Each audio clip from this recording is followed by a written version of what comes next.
Pornography 1895 সালে সর্বপ্রথম ইউরোপের দুই ব্যক্তি অশ্লীলতা মিশ্রিত পর্নো সিনেমা নির্মাণ করে, রমরমা ব্যবসা করে।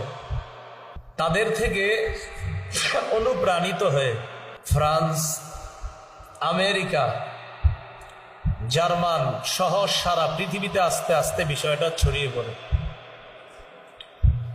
কয়েক বছর আগের রিপোর্ট অনুযায়ী পর্নোগ্রাফি বা অশ্লীলতা প্রচার করার ক্ষেত্রে, এই নীল সিনেমা তৈরি করার ক্ষেত্রে আমেরিকা 1 নম্বর, দ্বিতীয় স্থানে জার্মান। 2017 আগের রিপোর্ট।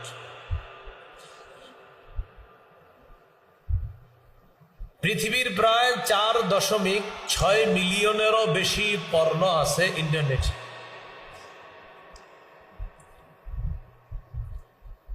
গবেষণায় দেখা যায় প্রতি সেকেন্ডে 2006 রিপোর্ট অনুযায়ী 2006 প্রতি সেকেন্ডে সার্চ ইঞ্জিনে ADULT অ্যাডাল্ট ওয়ার্ড বা অ্যাডাল্ট শব্দটা প্রতি সেকেন্ডে 372 জন মানুষ ইন্টারনেটে লেখে। অর্থাৎ তারা অশ্লীল সিনেমা দেখতে চায় প্রতি সেকেন্ডে 372 জন। 2006 রিপোর্ট। 1969 সালে ইন্টারনেট সারা পৃথিবীতে ব্যাপকভাবে বিস্তার লাভ করে। 1993-তে বাংলাদেশে ইন্টারনেটের মোটামুটি পদচারণা শুরু।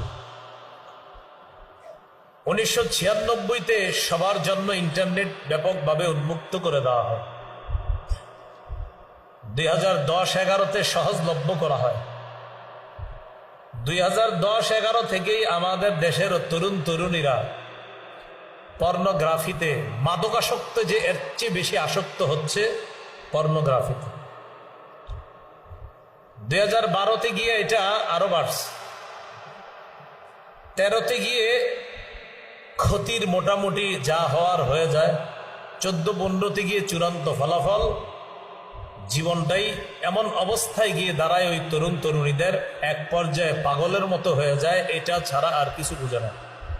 যতই বুঝাক তার এটা একটা নেশা। সে শত বলে যে আমি আর এটাতে আসক্ত হব না, এরপরে হয়ে যায়। এটা ওলামায়ে কেরাম বেশি বলতে পারবে, কেন তাদের কাছে এই জাতীয় লোকগুলা আইসা বলে বিষয়গুলা, বলার পর আবার খোঁজ নেয়, আবার ওই কাজে জড়িয়ে পড়ে।